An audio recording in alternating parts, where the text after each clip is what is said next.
Hey guys and girls, welcome back to Actually Adultish. My name is Christina and I'm one of your hosts, and I'm Nina, your other host, and we are very, very excited to have you listening. We have an awesome guest today. We have a phenomenal guest today. She's awesome, but first we want to talk about our sponsor, who we're obsessed with, Sunbasket. Yes. If you guys follow us on social media, you know we're seriously obsessed. And we actually use it. Yeah. Like it's so. Yeah, this is the thing. Nina and I are really obsessed with. Not obsessed. Well, kind of. We like to eat clean. We like things easy. We don't like to make things a big hassle. Yeah. Everything has to be effortless for us. Otherwise, it's not enjoyable. And we're really picky about where we get our food from and all that stuff because what goes in your body is the most important thing in the world. But we're also college students and we do 5 million things. We work. We have a podcast. We have, I don't know. We try to be social. Are we social? Anyways. So if you're like us and you don't have a ton of time, you're going to love Sunbasket. So why do we love Sunbasket so much, Nins? We love it because they deliver all the ingredients, all the set ingredients for a recipe straight to your door. You don't even have to worry about where it comes from. If it's organic, it's always fresh, always healthy, whole ingredients only. So Whole30 approved. Non-GMO. And always seasonal, always sustainably sourced. You can make the meals in 30 minutes or less. They tell you how long it takes to make the meals, and they like overstate how long it takes. Like it'll say like 20 to 30 minutes. It took us like 10 minutes the other night. They're being so safe. good. Yeah. And they have a bunch of different options for meals. So they have paleo, gluten-free, vegetarian breakfast options. The recipes are made by an award-winning chef and they're nutritionist approved.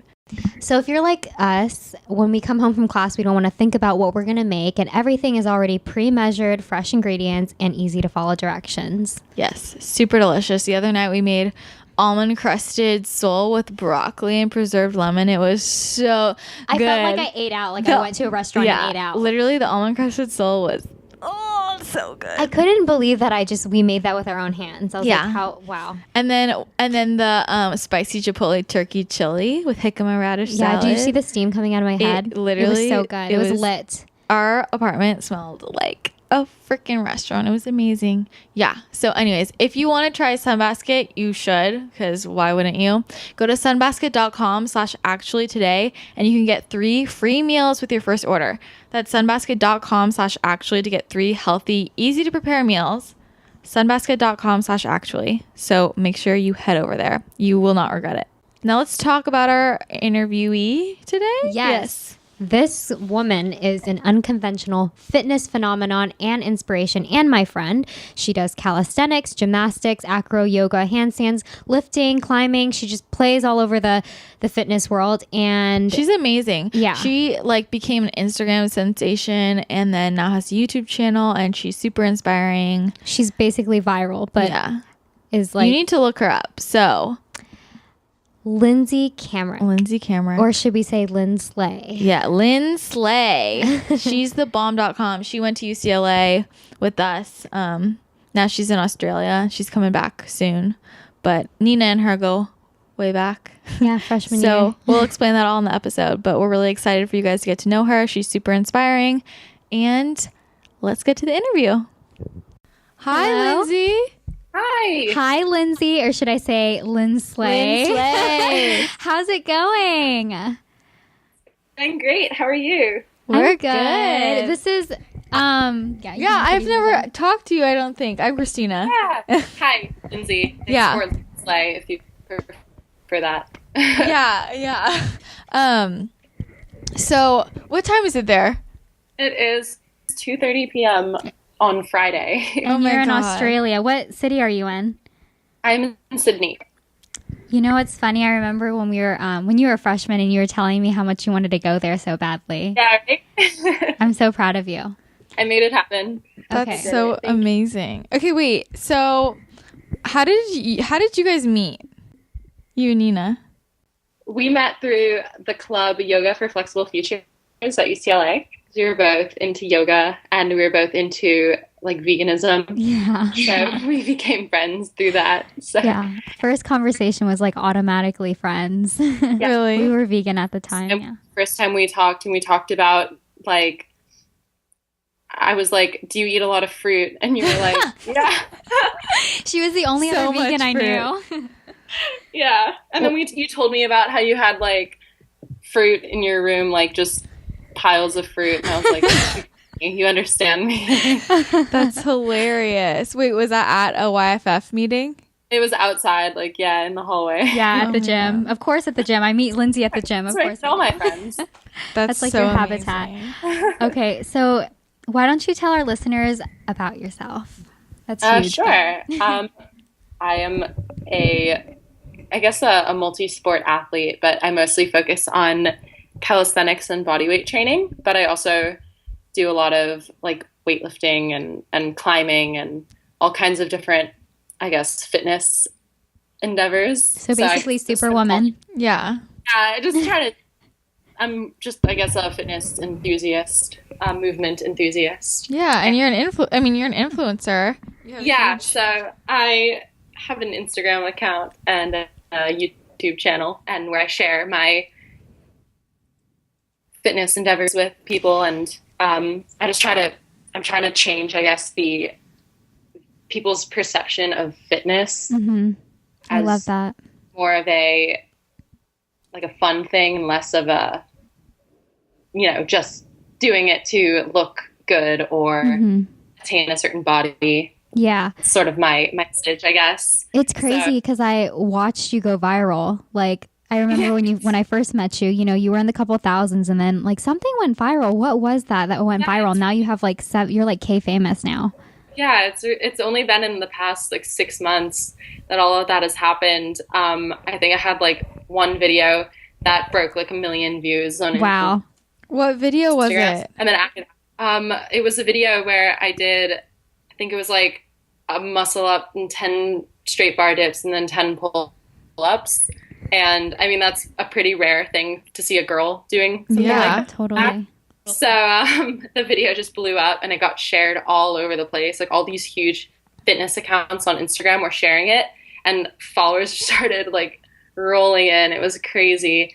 And then ever since then, my videos I keep seeing them pop up, on my own explore page. And Yeah. That's so funny. Is that weird for you? it's really weird.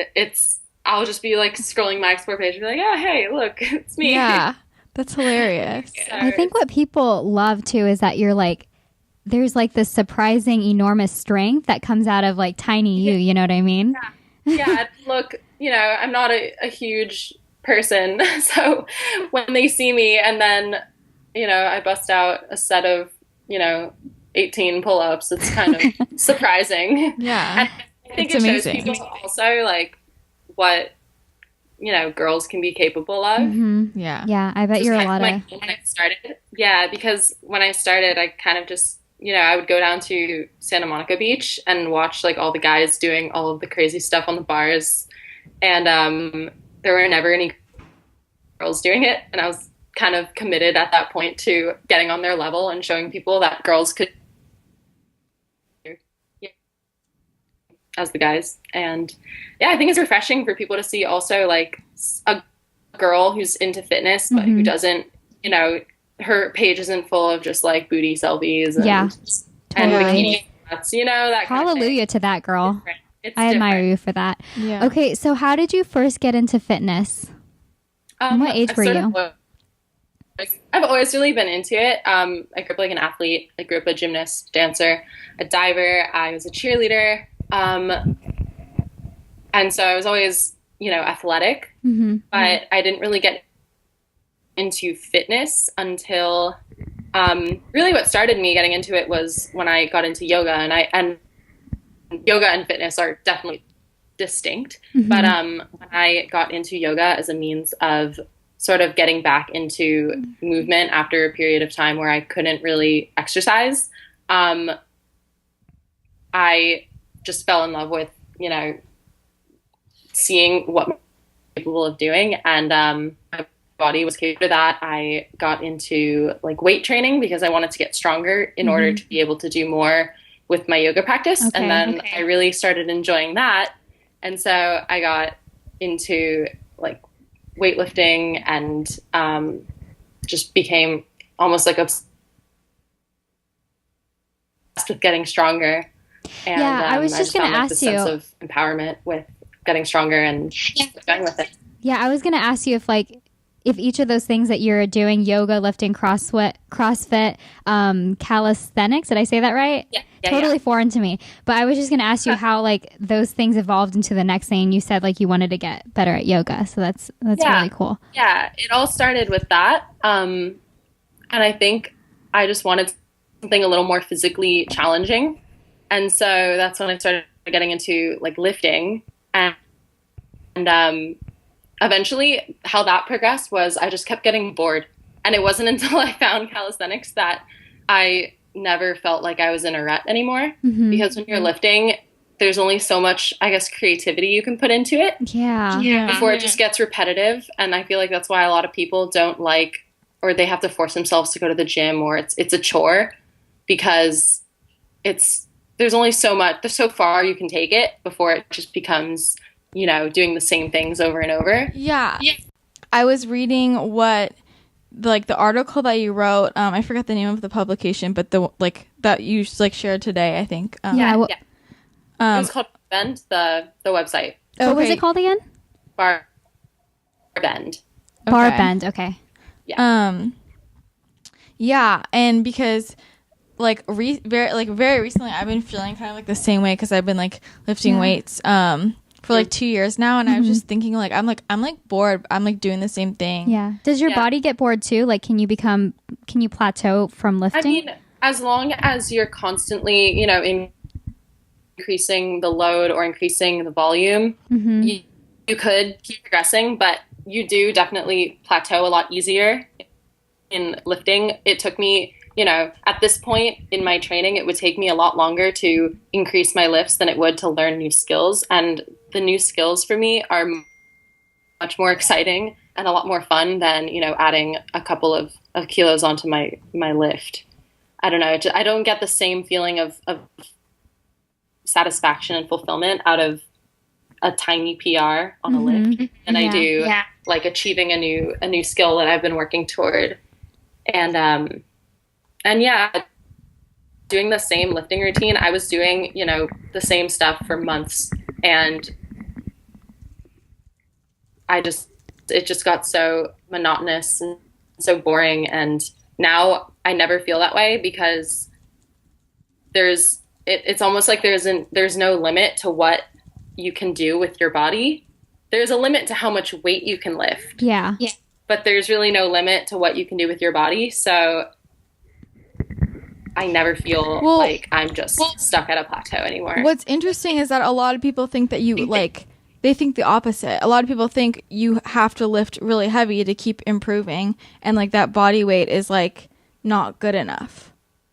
I feel like that's a misconception because with body weight, the progression of skills, it's not just about the weight that you're lifting, and calisthenics isn't just about raw strength the way weightlifting is. So with calisthenics, you have to incorporate balance and coordination and flexibility, and you're learning all of these other skills in addition to building your strength. So I feel like it makes you an all-around more athletic person, whereas lifting heavier weights will make you stronger, but all it will really do is make you stronger. It won't make you more coordinated. It won't give you better balance. It won't give you a better sense of body awareness. It'll just make you be able to lift more weight, which is great. But I think both are important. So you think, in your opinion, a well-rounded workout routine, do you think needs to incorporate both, or do you think that somebody could just do calisthenics? I think you could.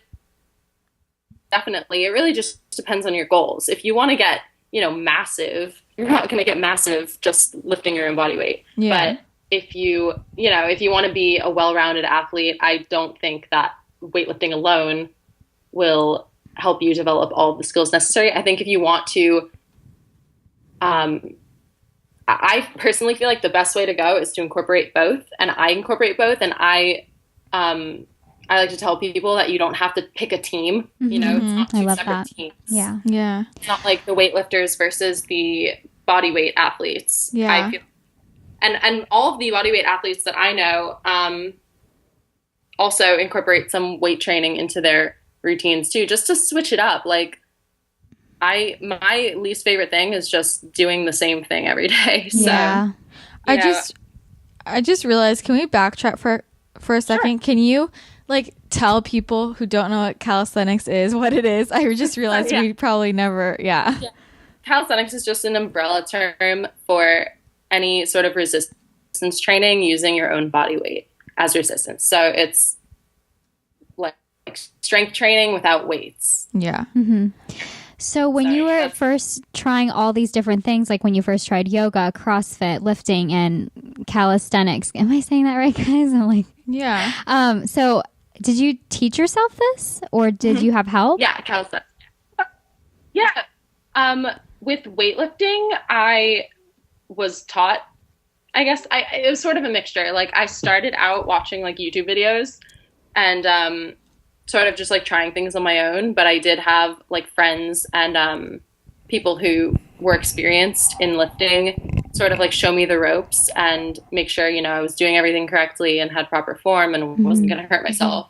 And then from there, I just kind of like branched out on my own and used just the internet and like social media as a resource. Okay. So the reason I even found out about calisthenics was because I saw, I think like a YouTube video of a competition. Like they have these calisthenics competitions and it was all women. And I remember seeing them doing incredible things. And I told myself that day, I was like, you know what, I'm going to learn this stuff. Like, I don't know where to start. I don't know what I'm gonna have to do, but I'm just gonna go to the gym tomorrow and try some of this. Yeah, that's the hardest part sometimes about starting something new is just that initial start, you know, getting yourself, putting yourself in an uncomfortable position. So that's really inspiring that you just go out and do it. Yeah, no, what I love most about you is you're just like, fuck anyone who thinks I can't do this. I'm about to go fucking kill this. Yeah. Attitude that I have. I know, I love it. That's how you are, and that's how people I describe you to be. So for people who want to get into calisthenics, what would you suggest they start with? Like, do you think they should go your route where you started with yoga and CrossFit and then calisthenics? I mean, that's definitely a way to go. Or you can just, you know, the beauty of it is that you don't need, you know, you don't even need to be part of a gym. You can literally start with bodyweight exercises in your own house. Like if you can't do like push-ups, if you can't do like fancy, you know, clapping push-ups yet, literally you can just start by doing them from your knees. If you can't do, you know, typewriter pull-ups yet, just start with even just assisted pull-ups. If you can't even do them on your own yet, you know, if you can't do a handstand yet, just walk up the wall and, you know, start with the variation that's best for your body and then just keep doing it, and eventually you'll see progress. And if it's not, my other thing is that if it's not something you enjoy, like don't force yourself to do it. Like I do what I do because I have fun doing it. I don't do it because, you know, when I was weightlifting, it was more about like I'm doing this because I want a certain body, I want to look good, and that gets old really quickly. I feel like if that's your incentive, it's not, I don't know, it's not enough. That's how people lose motivation. Yeah, totally. Yeah. That's why people like, they like complain like how do you stay motivated to be in the gym? Like you're only going to be motivated if your motivation is not something like just about the way you look. Enjoy it. Motivate you enough. Totally. External. It has to be, you have to be doing it because you love doing it. And that's why I went through so many different, you know, things before I found that thing that I really was passionate about. Fun question for you. Sure. Would you ever take your skills to Cirque du Soleil? Because I remember asking you this. I was like, when you get K-famous, I like predicted everything about you. I was like, you're going to get K-famous and you're going to join the circus. And then, so would you? If I become good enough one day to be Cirque du Soleil, you know, qualified, then absolutely I would. But We'll come see you. Yeah, definitely. I pay money to see you. Okay, I have another question. What do you think about like pre-made workout plans that are like out there on the internet that girls can buy? Like there's a lot of different ones. Yeah. Okay. Do you think that's like yeah. I just training is so individual. It's kind of hard to prescribe like a routine, I guess, for a mass amount of people. And everybody's at different levels. Everybody's fitness level is different. Everybody has different capabilities and different goals. And I guess this is more Kayla Itzine specific, but I'm not really down with the whole like bikini body guide thing. Yeah. Like I feel like that just makes it seem like the only reason that you're training is to, get this bikini body, and I don't feel like that's what it should be about. 100%. Yeah. And I feel like we've all been there, but I guess the older you get, and like you're already there, which I admire, you got to that place where you found a reason beyond, just looks. I think the problem is that people just like, they don't know where to start and they don't know what to do and they don't know. I think the big question is people don't know like what's enough. Yeah. Like what's going to get me my goals. They need to listen to their body. Yeah. And that's what I do. Like you hear all the time, like about intuitive eating. I like to say I practice intuitive training. Mm-hmm. So I don't. You need to coin that. I never walk into a gym with a plan anymore. Yeah, I was gonna ask you that. Like, do you plan your workouts ahead of time? I used to write them out. I used to keep a note in my phone, and I would write out like, what am I gonna do? How many sets? How many reps? I would go to the gym, and I would like check each thing off as I would go. Mm-hmm. I walk into the gym, and I'm just like, all right, like I make it up on the spot. I love that. That's awesome. Keeps your body guessing too. So yeah, and you plan something like the day before, and then you wake up that morning and I don't know, sometimes I wake up and I'm sore somewhere that I didn't expect to be. I'm like, yeah, maybe I shouldn't train this today. Maybe I should rest this today and do something else instead. And you need to be able to like improvise like that.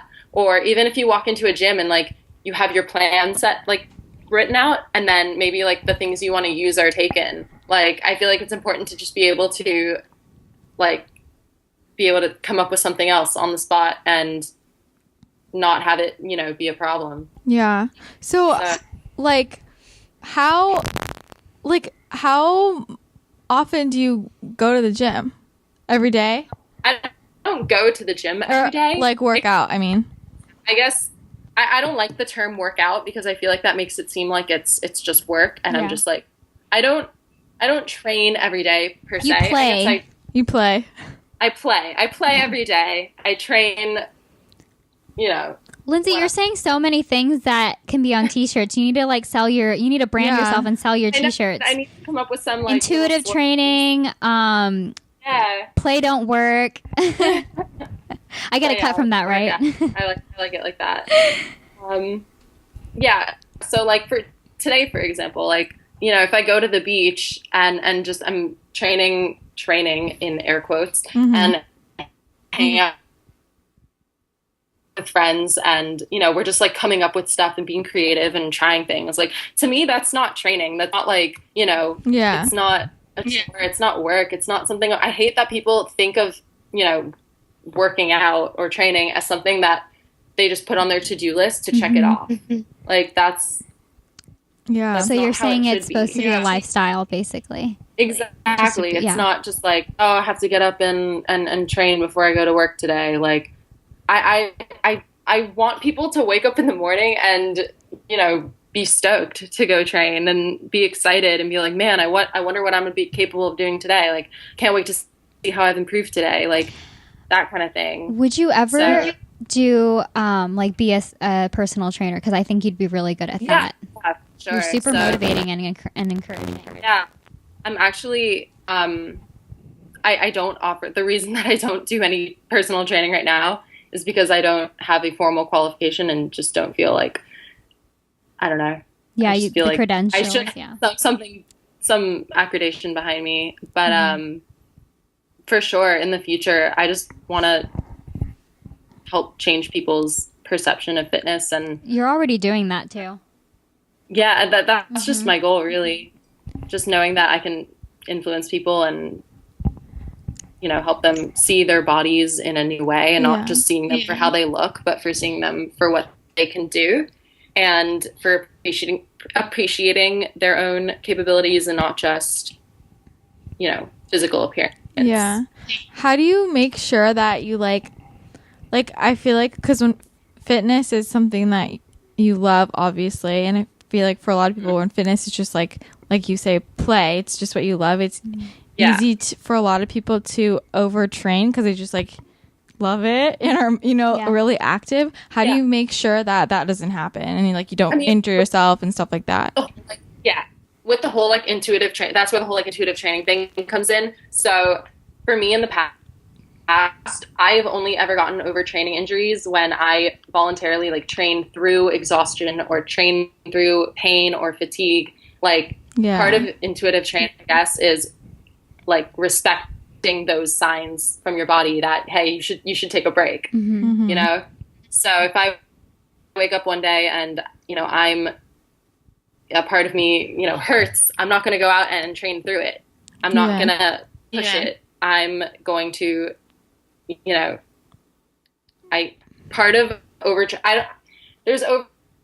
overtraining, but I like to think of overtraining as actually under recovery. So it's not that you're training too much. It's just that you're not giving yourself enough time to rest and enough time to recover.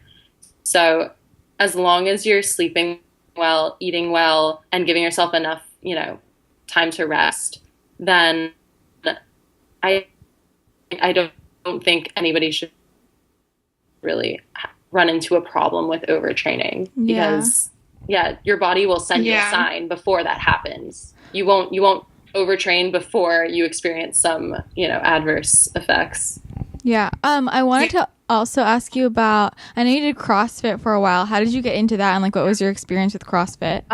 So CrossFit came about because I was really into weightlifting and also into like gymnastics and bodyweight training. And it seemed like a really good way to combine the two in one kind of thing. And I was also looking at the time to find a sport that I could be competitive in. And that was my intention upon joining CrossFit, was one day to compete. I quickly realized that I really didn't want to compete. And that competing would have ruined like my love of training and my love of fitness. Yeah. So, and also what drew me to it was like the community aspect. So CrossFit gyms are very different than regular like commercial gyms. They're small. They have a really strong focus on community. And that was honestly my favorite part about it, was just meeting other people who would rather spend their Friday nights like training and playing, I guess, than, going out and making. Speaking of that, what do you think about like typical gym culture? You mean like bro culture kind of thing? I honestly think like what drew like the calisthenics community, like the movement culture that I'm now a part of is so different than like typical gym culture, because I feel like normal gyms, everybody is sort of competing with each other, and guys are they're all trying to be the alpha. Girls, when I go to a regular gym, when I would go to gyms back home in the States, like girls would give me dirty looks. It's almost like that's why we're not there anymore. Yeah, I think that's a big part of why people don't like to exercise, is because they associate it with that. But also, if you're that type of girl that there are those type of girls that do give dirty looks. If you're listening and you're that type of girl, can you stop? Like, that is just insecurity feeding. You're just sending negativity into the gym. It's really bad. Yeah. So, and I don't know, gyms, I feel like commercial gyms are sort of like antisocial environments. Everybody's just kind of keeping to themselves. Everybody's got their big headphones on, doing their own thing. It's completely different. At like, where I go to train at Bondi Beach. Oh, is that how you say it? Bondi? Have like an outdoor gym, and it's, nobody wears headphones. Like sorry? Bondi. Everybody thinks it's Bondi Beach. Oh, okay. It's Bondi. I want to know the differences between like the gyms like the gym culture in Australia and America? Like are there any differences? The biggest thing I realized is that gyms here are like social places. People come in with like their big headphones on and just go through workouts by themselves. People are chained, like hanging out kind of. Like I go to the gym here sometimes when I don't even like training, just to hang out with people and and I feel like it's a lot easier to make friends here. Yeah. And it's not, it's not as, and you will understand this, you guys as girls, I would never like worry about going to a gym and guys hitting on me or it's a very different culture here. Guys don't really approach girls in public, and hit on them in public places. That's seen as, not, I don't know, it's not cool. Yeah. So it's a much like more welcoming atmosphere, I feel like, for girls. When you first started like lifting here, yes. Did the men in the gym treat you differently? I feel like at first I kind of felt really insecure and I kind of felt like, I don't know, I felt like every girl sort of feels in the gym at first. But I feel like over time I sort of like, I don't know, people got to know me a little bit more and they took me seriously because they knew that I wasn't in there to fuck around. Like I wasn't there to, I was in there every morning. I was working hard. I was, making progress. And I feel like showing that to people, they really started to take me seriously. And I've had guys come up to me in the gym and ask me to train them, I love that. Yeah. They need you. That's such a compliment. No, I just wish that everyone had your attitude of, I don't care and I'm just going to do what I do. And I don't care that people are like watching, you know what I mean? That confidence that you exude is really inspiring. Yeah. Oh, go ahead. Oh, I was just going to ask, so like now, do you prefer being like outdoors when you exercise or do you like going to a gym? It depends. If I want to like seriously train and, then I prefer being, because I feel like there it's a little easier to not get distracted. But if I just want fun and be creative and like outdoors with friends, I like training anywhere. I mean, to me, like I like to say like the world is my gym, like another one of those slogans. Like the world is my playground. Yeah. So I don't really care. I'll find a way to train. Okay, can we talk about diet now? We know you tried a couple of different things. How did you grow up eating? I grew up sort of like eating everything, really. I became a vegetarian when I was 10. So oh, wow. Before I kind of ate everything. Why did you become vegetarian when you were 10? Honestly, lover. Because I loved animals. I saw a documentary, I guess, on like fast food production. And after seeing that, I remember I cried and then told my parents like I wasn't going to eat meat anymore. And so I have not eaten meat since then. And, I grew up like really loving animals. And then when I was a teenager, I wanted to be vegan, but my parents wouldn't let me while they were still like taking care of me. So I became vegan when I moved out of home and I moved away and I went to college and I could make my own decisions about my diet. And LA is definitely an incubator for a bunch of vegans, including me.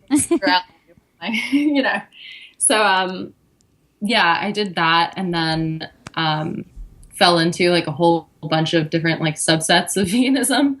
Just like tried everything, tried like raw veganism and like raw tofu and like fruitarianism and all kinds of crazy stuff. Yeah.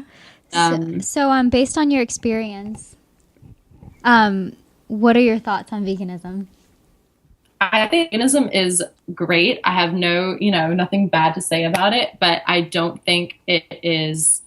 I don't think that preaching veganism to everybody is the best way to make a difference, I guess, because people, if you go up to them, or if you just start preaching veganism, you're going to lose them right away, because for a lot of people, it's just out of the question. It's not something they would consider, and they're going to see you as extreme. So I think that the better way to go is just to encourage people to educate themselves and become aware of their food choices and where their food comes from, and become aware of the issues associated with eating animal products.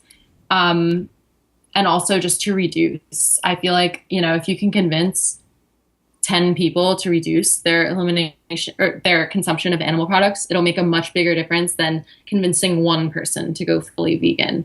Because the reality is that, the majority of the population is not going to go fully vegan. So it will make a difference to at least reduce instead of eliminate. Are you still vegan now? Right now, I am not vegan. I guess if you had to label my diet, it would be like pescatarian. So I will eat fish occasionally. I'll eat eggs and dairy that I source from, sustainable, like farms and whatnot. When did you start adding those in? So when veganism became unhealthy for me mentally and physically, I started to add some more things. I started eating like eggs again. I started eating some yogurt and some fish, and just felt like my body felt better. I started to let go of a lot of the restrictive thinking that came along with veganism and the subsets that I was wrapped up in. And it just became all around like a healthier, more balanced way of living for me. And it allowed me to balance like my ethics with my health.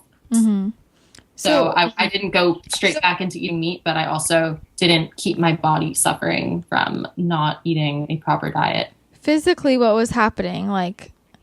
So physically, I lost a lot of weight unintentionally. Yeah. And just felt tired. Had, low iron. I had low blood pressure. I was cold all the time and didn't feel strong. I couldn't make it through the day without taking a nap. I just had such low energy, and I kept losing weight, even though I was eating like a large volume of food. I would just eat and keep losing weight. And once my weight hit like back to, numbers that I hadn't seen since like a very scary part of my life, that's when I decided that I needed to turn things around pretty quickly. Do you have any tips for people who, I think a lot of people run into trouble when they don't really like match their food intake to their exercise? Like some people will like start working, or they'll start exercising a lot more, and they won't really adjust how they eat. And I think sometimes that causes people to run into trouble. What advice, what do you have to say about that, or any advice? I think you can, if you practice intuitive eating, you should avoid that pretty well. Like for me, if I'm more active one day, I'm going to be hungrier that day, so I'm going to eat more. Yeah. And if I'm less active one day, then I'm not going to be as hungry, and so I'm going to eat less.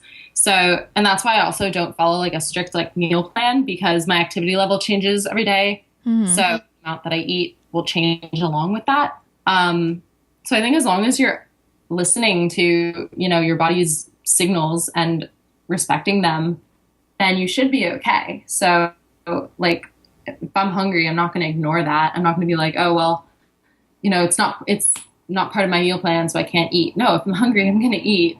And if I'm not going to force myself to eat more than what's comfortable for me. Yeah. So your body, I feel like we overcomplicate eating way more than it needs to be. Yeah. You have hunger and fullness cues for a reason. That's your body's way of regulating how much you should eat. So I don't know. I feel like if we saw, I see food first and foremost as fuel and something that's going to allow me to do things. And when we start just viewing it as anything more than that, I feel like that's where we run into problems with, proper, eating proper amounts and whatnot. So in the fitness world, it can be easy to fall into traps of being competitive with others. Do you think that competitive fitness leads to eating disorders for a lot of people? Yeah, I do think definitely in more like the bodybuilding circles where things are based upon like aesthetics and everybody's competing to look the leanest and, you know, the most shredded. I feel like that can definitely be a problem in my community. You know, it's not, you know, we're not judging each other based on what we look like. We're not judging each other based on how thin we are, how much body fat we have, or how shredded we are. Like that, none of that matters. So it's not really so much an issue when you're focusing on, you know, being fit to be, you know, when you're focusing on your body's abilities and not its what it looks like. But and that's also why I got away from like I used to want to compete in like bodybuilding shows and do like, you know, like bikini competitions and all that. And now I see that as incredibly toxic. And I'm so glad that I never got into that because I do have a very, very competitive personality. And I feel like if I did get into that, it would have led me down like a very bad path. So yeah, it's almost similar to the modeling industry too. Yeah, sure. You know, I respect bodybuilders and I respect what they do, but and it takes a huge amount of discipline, but I also think that I don't know, it's training for the wrong reasons and it can be incredibly destructive for a lot of people. And I don't know, having a whole sport based upon how much you can starve yourself down. Yeah. And eat your body of water. It just, I don't think it's healthy, but When you say that veganism was like emotionally harming, like harming your emotional health, what did you mean by that? it was harming my mental health. Yeah, sorry, that's what I mean. Yeah, no, emotionally it was, I mean, when you're, you know, at such a low weight that your hormones are all over the place, that will affect your emotional health. However, it was affecting my mental health because I do have a very all or nothing sort of personality. So I got to the point where, you know, being vegan wasn't good enough for me anymore. And I couldn't just be vegan. I had to be like the best vegan possible. I had to be the most restrictive vegan. I had to go down to like I had to have the purest diet. And I just became obsessed with it. I became obsessed with, I became terrified of like fats. I eventually became afraid of cooked foods.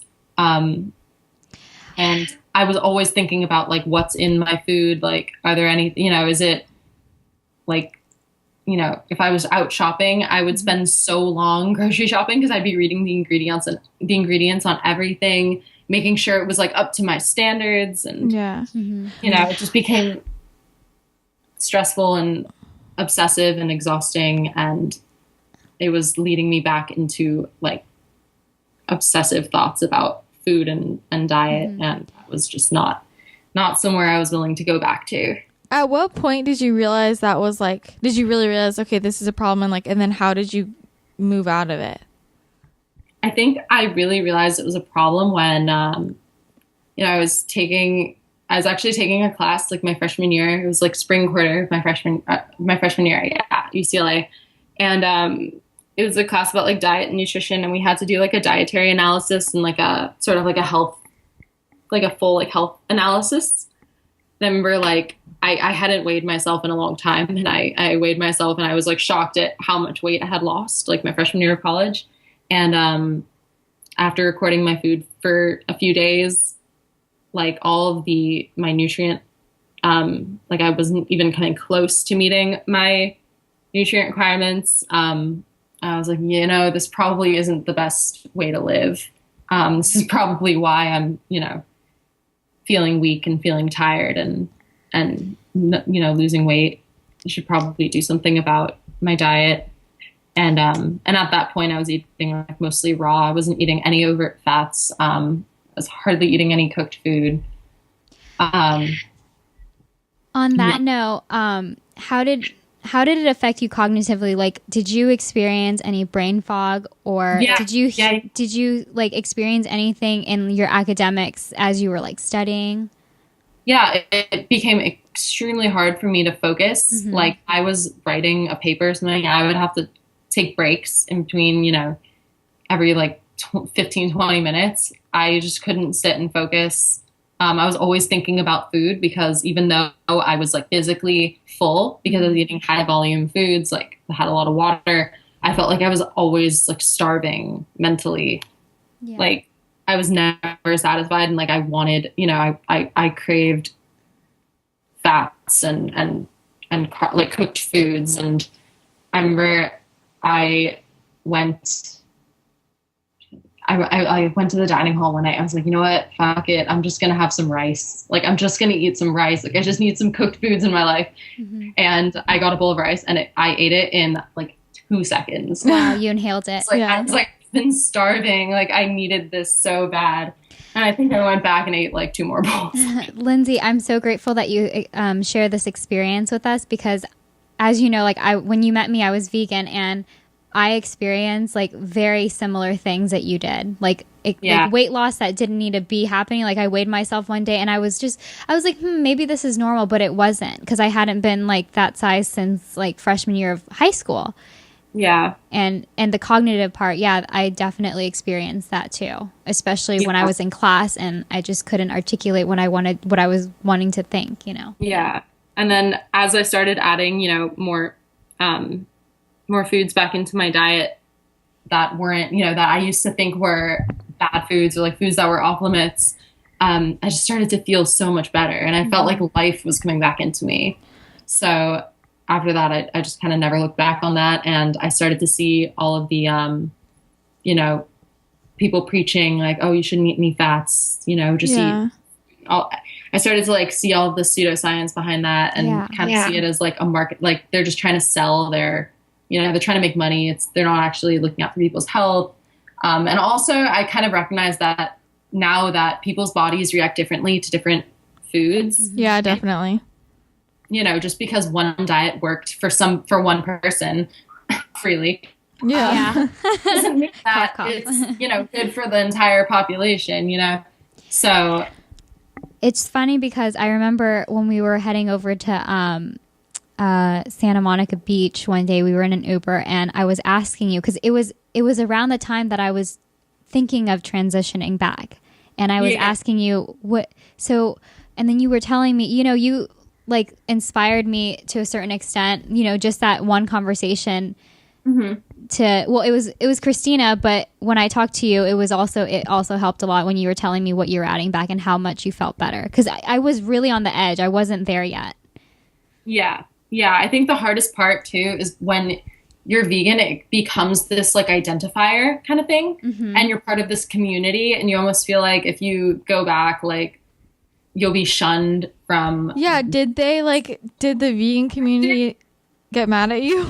I did get some backlash on social media, but honestly, those kind of people, those are the extremists, I guess, that I don't really want to hang out with. I don't want to be friends with people who can't accept anything other than what they believe in. Yeah. So, and I have friends today that are vegan, and they're cool. Like, Yeah, totally. They know that I'm aware. They know that I'm conscious. They know that I'm not just going to go, eat steaks and that wrong.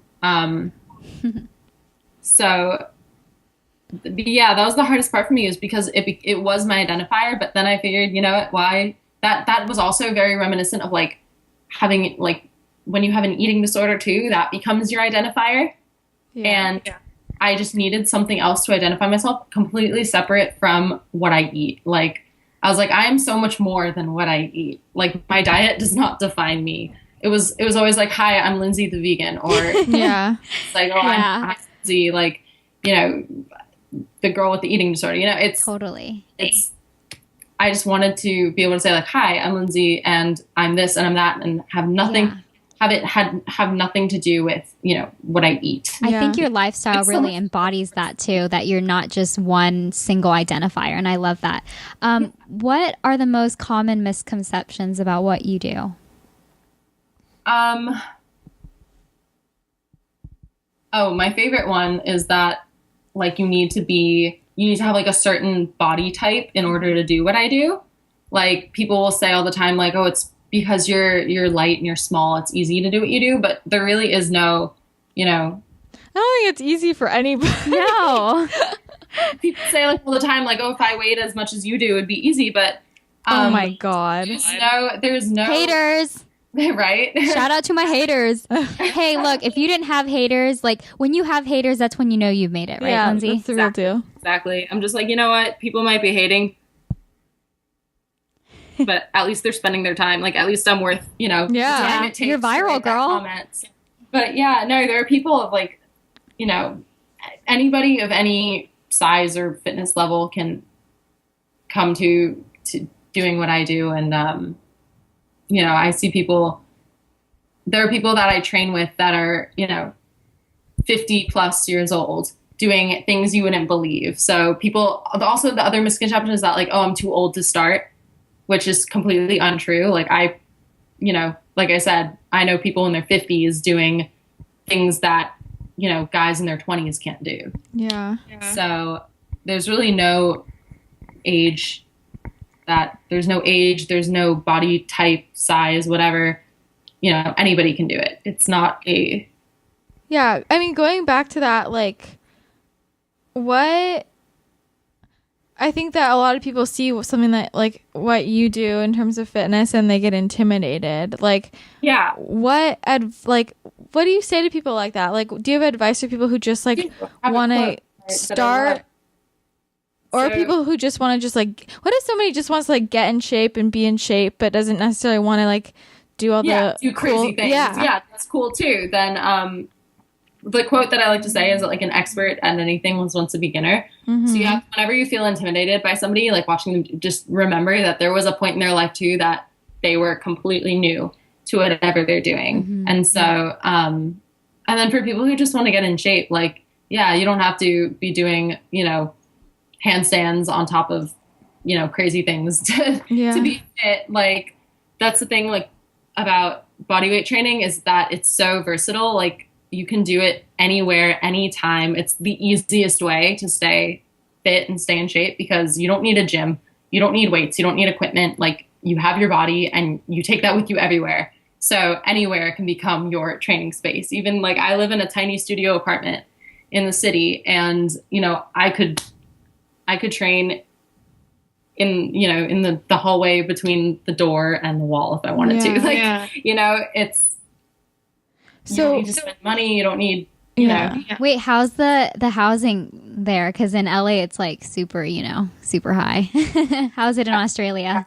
Sydney is crazy expensive. Oh. I mean, any big city and living in the city is going to be expensive. But, I'm living in like a tiny studio, like sharing it with my boyfriend. Like, cute. Oh, you got a boat there. Yeah, I saw.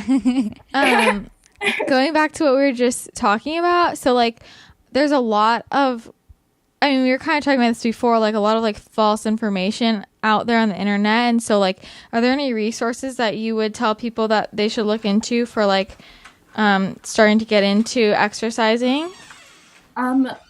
Into exercising in general or into or calisthenics specifically? Like definitely what YouTube is like amazing resource for all of that. There are some really great YouTube channels like Bar Stars and Calisthenic Movement and Baristi workouts. That's like BARISTI workout. That have videos everywhere from complete beginners to like doing crazy things that I could only dream of doing. Yeah. So I used YouTube. That was my primary like method of learning, and then like Instagram.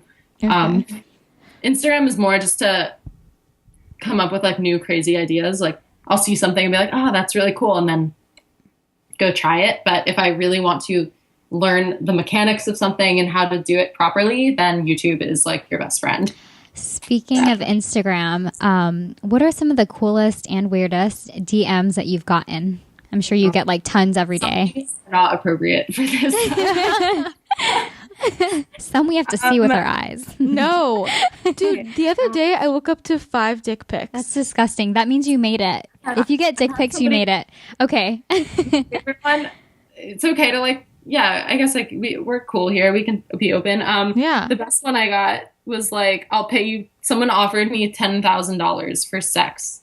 Oh my God. Ew. $10,000. I was like, yeah, Honey, I'm worth more than that. I know. I'm honored you'd be willing to pay $10,000. Like, that is so flattering. Yeah. But I'm just not. No. I've gotten like straight up like love poems. Like people write me like poetry. Like That's it's amazing. adorable. Yeah, I like that a lot. And coolest? Cool. I mean, the coolest ones to me are just people telling me like how I've, inspired them or how I've helped them, or people telling me their stories. Yeah. To me, that is so Yeah. cool. Like knowing that I had a part in that is like nothing's cooler than that. Do any of those like stand out to you? Like, Oh gosh. I mean, I get none like specifically, but I do get stories of like girls who are like recovering from eating disorders and who have changed their whole perspective on exercise, who had like issues with, over exercising and exercising as a way of like compensating for, eating and stuff like that. Right. Completely changed their attitude toward it. And that to me is like amazing. Like that's exactly what I want to do for people. So yeah, that's incredible. it's always fun to like get messages from Okay, you're super humble, but can I just say and tell everyone that also Jared Leto DM'd her? Yeah, great. Okay, that's the coolest one. Okay, great. That's what I was getting at. What did he say? That's amazing. Okay, so one time I got a little like notification in my inbox that it was just Jared Leto sent me like the little muscle emoji, I guess, like the little bicep flex. Oh my and God. I was like, what is happening? And I was like, this can't be real, right? And so I clicked on his like little icon in the chat, and it went to like his verified profile and all that. Love And that. I was like, what's happening? So I just sent him back like the emoji with like no mouth, like I'm Yeah. speechless. I don't know what to say right now, like holy crap. And then he wrote back like for some reason you came up on my feed and it's super inspiring, like keep kicking ass. And at that point I was like lying on the ground, like Yeah. like I was completely mind blown. And then literally like a few days ago, I just said like thank you so much and whatever. And then a few days ago I get a random DM from him like, are you in LA? Oh my Wait, God. Lindsay. So I go, I'm moving back there in July. I'm moving in Sydney right now. And he goes, nice, help me get strong. And at that point, I'm going to die right now. Oh my God, I can die dying. happy. Oh my gosh. Like- Okay. Yeah. Wait, so you are coming back to LA? Yeah, so I have to finish one more year at UCLA before I graduate. And then I plan on moving back to Sydney after that. Wow. Yeah, so I will be What- back in LA for my senior year at UCLA. What makes you want to move back to Australia? It's just become my home. Like my friends are here, my boyfriend is here, like You guys are here. going to get married? I've built a whole life and I can't leave it at this point. And Yeah. That's amazing. Wait, where did you grow up? I grew up in Miami, Florida. Okay. Awesome. That's so cool. Oh, wait, what? Nothing. Oh, I was going to ask, back to Instagram, who are some of your favorite people to like follow? Like, Okay. Like, do you want like specific like handles, names? Yeah. yeah. Okay.